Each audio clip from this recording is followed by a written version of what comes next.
The day I was born, my daddy held me in his arms, looked into my mother's eyes, and whispered, "She's perfect." Untainted and in pure form of newness to the world, I was the reason for my parents' contentment. They swore that my smile lit up a room, and the fact that I was loved became a matter that was irrefutable.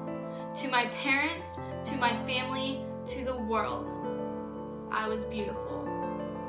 But there would come a day all too soon, all too young, all too innocent, when my caretaker would convince me that the words beauty and my body were two ideas that were entirely too dissonant. From my own home came the first concepts of insecurity and self-hate. So I starved myself, ran off the little calories I consumed, and quickly lost weight. At 14 years old, I stepped on that scale and watched the number 85 appear. I was thinner than most, and better yet, happy, but blind to the fact that my illusions were severe. Am I beautiful now? Contentment came short-lived, as this type is usually known for. Insecurity came back with a vengeance as my mind demanded an encore. I got older and realized that my face lacked the symmetry I found in my magazines. I had small lips, a round face, and crooked teeth that could never be witnessed on a movie screen. All of my friends got attention from boys who never even gave me a second glance, and I was certain that if I didn't change anything, I would never stand a chance.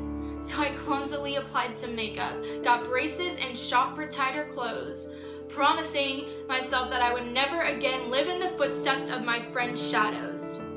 Summer passed, and I'd been perfecting my new look every day. It took a lot of work, but on the first day of school, I knew that the old me had gone away. I got the attention I so badly desired, but what nobody told me was that I'd never be able to understand why people hadn't flocked to my past self, even though I still had the same personality. I was still incomplete. I still wasn't happy. My need for acceptance became a self-fulfilling prophecy. But comparison became a drug, and I was a heavy user.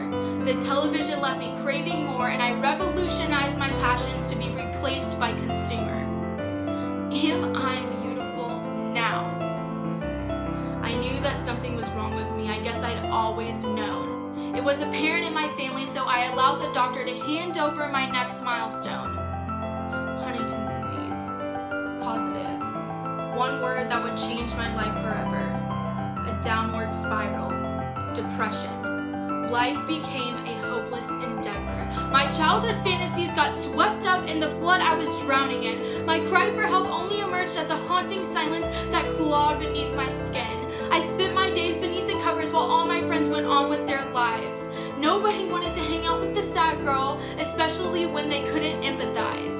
I became disgusted with who I was and my inability to get over it. And all of the makeup in the world couldn't force my emotions to commit. I didn't want a mourning period, I wanted to fit in. So I went to the doctors to be inscribed with every possible prescription he could have written. It made me sick, dizzy, and weak, but I was informed that this was standard. My mind became numb enough to tolerate putting on that mask that society preferred. I still didn't feel like myself. Maybe I acted like I was happier, but the pills only replaced who I really was with someone else. Am I beautiful now? I could hear their whispers. This kind of gossip always circled back to me. Our friends, our family. To them, if I remain single my whole life, I will be labeled sad, alone, and anomaly. But if I fell in love, I'd be trapping him into a snare, becoming selfish, irresponsible, and greedy. I told myself I would never marry, but there I stood at the altar. Everyone told me I looked breathtaking, but I knew that they all felt so unsure. Draped in all white, I was meant to represent everything joyful, everlasting, and pure. But I couldn't shake the facts that this marriage would be chaining him down to a sickness that had no cure. I didn't want to ruin it, so I pretended that my tears flowed from gaiety. But in sickness and in health, stabbed me with a sharp knife of reality. And everything was numb besides one emotion: guilty. I wanted to hang on to who I was, my honor, and my pride.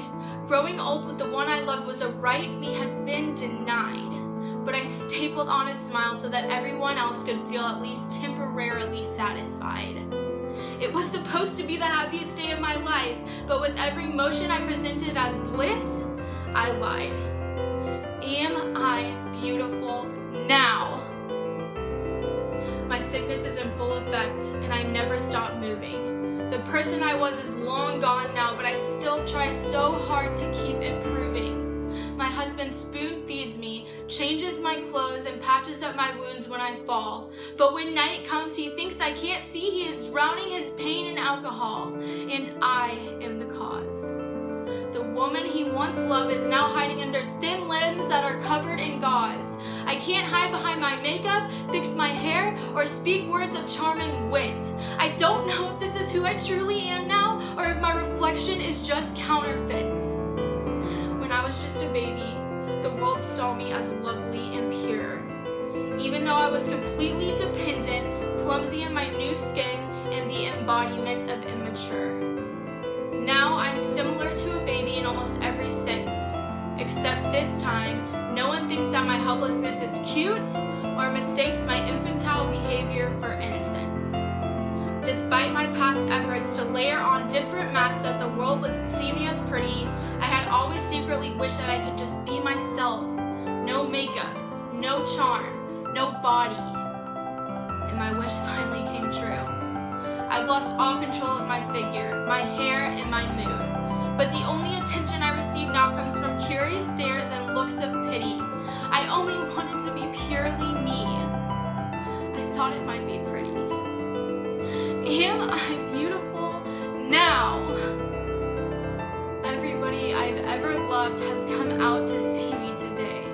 The room is packed shoulder to shoulder, and the food that is being served is nothing short of gourmet. The best for the best, they'd say. People took turns coming up to me, telling me that I was loved, I was beautiful, and that there was no place they'd rather be. Her dress is perfect. Look at her nails. Doesn't her face look lovely? They touched my perfectly curled hair and kissed my airbrushed forehead. My husband reread me his vows and embraced me as if we had just been newlywed. This is what I had always wanted, to be loved. But I was dead. My body's twitching had finally ceased. I lay in my casket peaceful and still.